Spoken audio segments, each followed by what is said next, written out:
There is no mistaking the iconic outline of this Tesla Model X, but take it away from the sunshine of California and get over the excitement of things like ludicrous mode and making it dance and flash its lights automatically.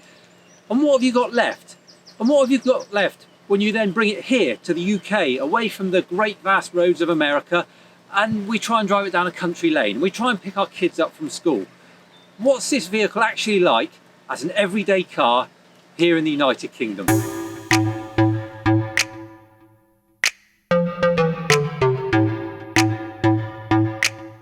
This particular Model X we've got today has been provided to us by Just EVs. It's a 90D model, and for me, if I was looking at a second-hand Model X, I think this is the perfect place to start looking, because you go to the 100 and you start, well, maybe spending more money than you absolutely have to. Anything less than that, of course, it's going to be cheaper, but maybe you don't get some of the perks of this model. It's a 2017, and well, as you can see, in this silver, it looks absolutely stunning. To set it off, we've also got these lovely black 22-inch alloy wheels, and I've talked about its party pieces.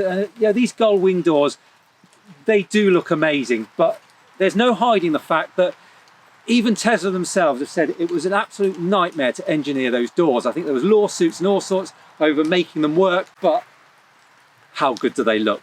But what I have noticed on this is 2017, remember, so build quality, every time I see one of these Teslas, is getting better and better. And I'm not seeing the difference in lines in the doors, the dropped panels, the wide panels. It's nothing like it used to be. The build quality, just looking around this vehicle, walking around it, I have to say is far superior to any of the other ones that I've test driven before. And round at the front of the car, we see that nice facelift shape. I really do like the way that they finished the nose off now. But as always, the nice thing about the front of these Teslas is the front. And of course, inside there, we've got a really nice big space just to chuck bits and pieces out of the way. My only criticism in here, why they haven't just finished off the underside of this bonnet. They've just left it a nice little bit of trim on there. For a car of this money, I think would just finish things off nicely.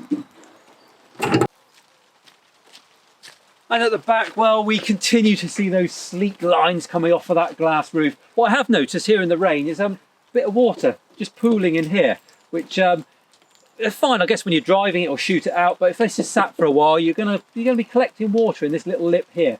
But nice and sleek on the back. To open the boot, as usual, it's just a single button. It's powered. It does it all for you.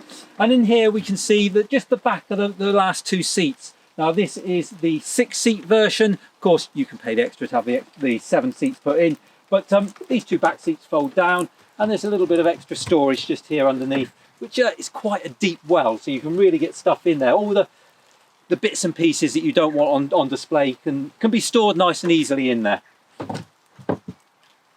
Now we're out of the rain, let me explain what I want today to be about. I want it to be as normal as possible. I don't want to do anything out of the ordinary. What I want to do is go about my daily business and see how this vehicle fits into it. And the first thing I want to do is try out the supercharging network. Now, one of the joys of buying a second-hand Tesla is some of them come with free supercharging. So I want to go and see what that's like. And to get there, I need to navigate my way there. And that is so easy in this car. With this huge display in Google Maps, all I have to do is touch the button to find superchargers, see which one's closest to me, touch on that, and it navigates its way there for me. I don't have to do any more than that. So of course, if you have the more recent version of the software in the car, as you get closer to that supercharger, it will start warming the battery and conditioning it and getting everything ready to accept that full rate of charge. And in order to get there, I need to navigate my way through some of these really tight, twisty country lanes. You look at this car from the outside and it is vast. It was clearly designed for the American freeways. But I have to be honest, it's very nimble. It's very direct in its steering. Don't get me wrong, the steering isn't giving me masses of feedback. And like all Teslas, this thing isn't designed to go on a track. Sat here in the driver's seat, well, yes, it's a big vehicle, but it doesn't feel any bigger than any other 4x4 I've ever driven. So that size, actually, it does a very good job of disguising and makes it very, very easy to drive. The other feeling I get while I'm sat in here is one of space. Of course, this huge windscreen that it comes up over my head, it looks like I can see up into the sky, The cabin with this minimalistic look makes it feel nice and airy and spacious, and everything I need to know and see is just laid out perfectly in front of me. I've got my GPS, my mapping right in front of me here, as well as on the big screen. I've got all the information I need to know around how far I'm able to travel, the watt hours per mile I'm using. It's all very, very easy and very much, we've said it before, very much like an Apple product. Everything's to hand, everything's easy to use. Everything, I know my kids get in here later, they'll be able to pick it up and use it very, very quickly and very, very easily. And performance-wise, well, this isn't a P model, so we don't have insane or ludicrous mode. We don't have those sub 3 second 0 to 60s. But this thing's still rapid. This is still sub 5 seconds to 60 miles an hour. And on that 90 kilowatt hour battery, you are looking at in excess of 250 miles. So drive it carefully. You've got all-day performance and all-day range. Bear in mind, here in the UK, to get from the south coast to Manchester is about 250 miles. That's a good day driving for most of us here in the UK. So this has got, as a package, more than I could ever wish for. These superchargers would appear to be in what looks like quite a nice hotel at the back of the car park, and there's two, and they're both being used. The one time I actually want to use superchargers, expecting them to be rows of them and they're all free, they're both being used. Okay, so now it's my go. Let's see how easy this supercharging malarkey is. So it looks like the way they're set up, you need to drive in. My charge port is on the rear, on the left-hand side, near side here in the UK. That should reach, so come on, let's have a look.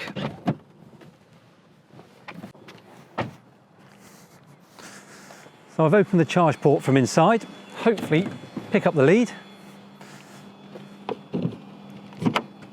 Plug it in. It's not particularly long. The space was a bit difficult to get into. And it looks like that's us charging. Now, this is, I suppose, one of the current older superchargers. So I've got another car charging next to me, a Model S. He's obviously drawing some power. There's two chargers here, and I'm charging at 31 kilowatts. So there's nothing to write home about with that. It's not overly exciting, I have to say, and I was hoping for better than that because I've got a fair few miles to do. So we've got a bit of time. While we're sat here, should we just go through the cabin and just have a look at some of the bits and pieces in here and talk about some of the stuff that is interesting me. First and foremost, what I want to draw your attention to is the build quality. It's, again, so much better, and this is becoming my test of all Teslas. This dashboard at the top here, the first one I ever drove, when I tried to move it, it almost came off my hand. It was so loose. Now this one just here, there's a bit of flex, but that's better again than the last Model S I drove, which I think was 2015. The rest of the car, well, it's very minimalistic. It's that Tesla feel to it. And I think it's a great compromise. It's a compromise between that executive feel, which you would expect in a car like this, and not having all these flashy buttons and things going on that I think in some cars make them feel a little bit cheap. They kind of overdo it.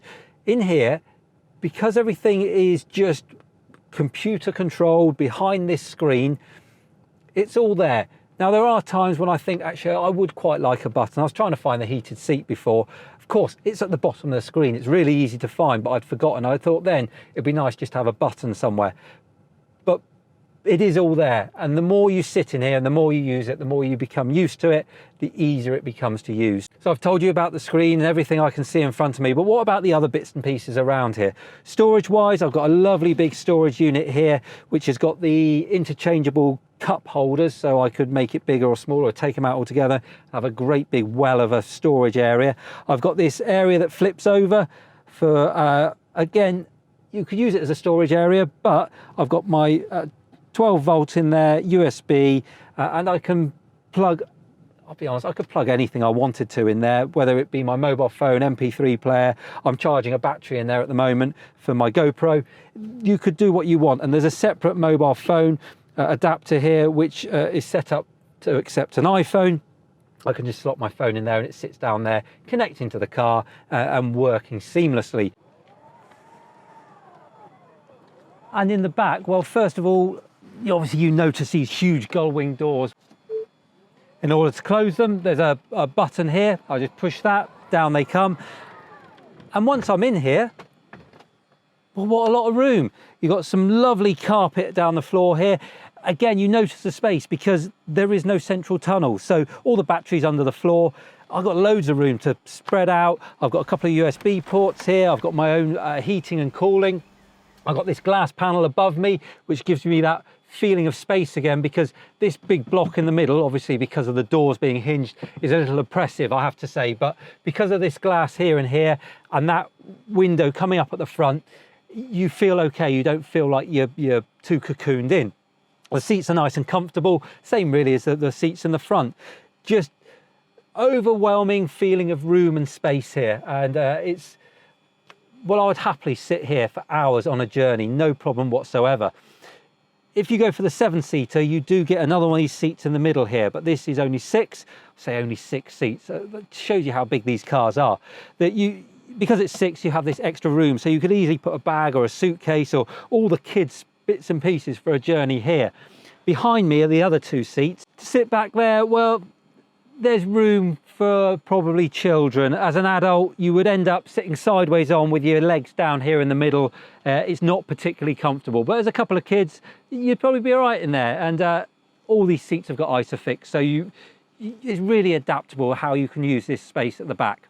That's supercharging finished, and by the time the Model S next to me started throttling itself back, my charge rate went up to 93 kilowatts, which is pretty good, I think.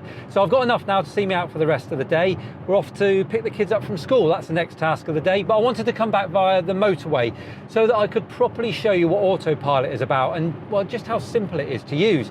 So I've got a stalk here by my left hand, and as long as I can see on the display that it is recognised that the road is such that it can read it and it can allow full autopilot, then I can pull the stalk towards me twice, and that little bing bong means it's engaged. Now if I push the stalk up, it increases my speed, down decreases my speed, and if I twist it, it tells the car how many car lengths I want to be behind the one in front. If I want to change lane because my speed is more than the cars in front, if I put my indicator on, the autopilot recognises that and it takes me over into the next lane, and the same going back again. So it really does constantly monitor what's going on around you, all these cameras and all the other hardware around the car that's taking in all that information and processing it. All comes together seamlessly, and you can see how this autopilot system is just going to get better and better. This almost, they call it on-ramp to off-ramp, I believe, where it really can just navigate using the mapping system, the GPS and the hardware and software within this car. And of course, that's the other joyous thing about these Teslas. They update themselves all the time. So if there is a software update that can make use of some of the hardware in this car, you'll get it. So if this car has the right hardware to accept level 4, level 5 autonomy, I'm not saying it does, but if it did, if it was a software update, this would receive it over the air and it would just start working, which it's got to be the way forward, hasn't it? It's got to be the future of cars, because I don't want to buy a car that in 6 months, 12 months time is out of date. Tesla.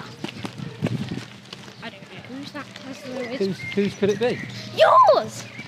What do you reckon? Oh look, the camera's on. Do you want to, if you push, push it and then stand back? Wait, which one? The back one. Oh, I'm going to sit in the right back. Look at this. Oh, this is so cool. Can we get this car? Go on, jump in. Oh, wow. This is a high-tech car. It is high-tech, isn't it? The windows disappoint it. Because the windows don't go very low. Oh, but look, there's a massive space. I mean, like, you could fit, like, you and Mummy, me and Thomas, Grandma and Grandad in it. Right, both of you, in a minute, you're going to have to sit up straight. Because can you remember what Teslas can do? Oh yeah. What do they do? Go super duper fast. This is probably the world famous fast car. This probably. In 3, 2, 1. It doesn't feel too fast. Oh, you're going so quick. Wow! It's That's so good. When I'm older, I'm so getting one of these cars. Me too. Well, the day's come to an end and I was going to stop and apologise to you about the disjointed nature of today's video. But then I thought about it, and of course, that's family life, isn't it? Every day is a different day with things being thrown at us. It's always disjointed, and we need vehicles around us that can cope with that. And this vehicle has coped with it absolutely brilliantly today. Everything I've thrown at it, it's taken in its stride. Particularly on the motorway, having that autopilot, it was so good. I've never been so relaxed on a motorway and come out the other end feeling so fresh. It really worked well. I even at one point decided I'll try a little bit of soft roading. So I took it around quite a wet field with long grass in the hope that we would see whether it could cope with it. Because of course, here in the UK on a soggy August bank holiday Monday, when you've gone to the village fete and everybody else is stuck in the muddy car park, you want to know that you can get out. And I think this would handle it impeccably. So I suppose the big question is, would I buy one of these for myself? Well, the simple answer is I can't afford it. There's no way I could ever buy one of these brand new with all, well, it depends which options you put on. You're probably looking at about £90,000. Second hand for this one, you're looking at somewhere around £70,000. So it really is out of my price range. But if you put that to one side, imagine I could afford one and look at what else is on the market. The simple answer is yes. This has really impressed me today. So that's it in a nutshell. Hopefully you've enjoyed this today. If you have, remember to like and share. If you're not doing so already, subscribe to the channel. And until next time, you take care. I'm off to convince the kids that we need an extension on the house rather than spending all the money on a Tesla. All the best. Bye-bye. Bye.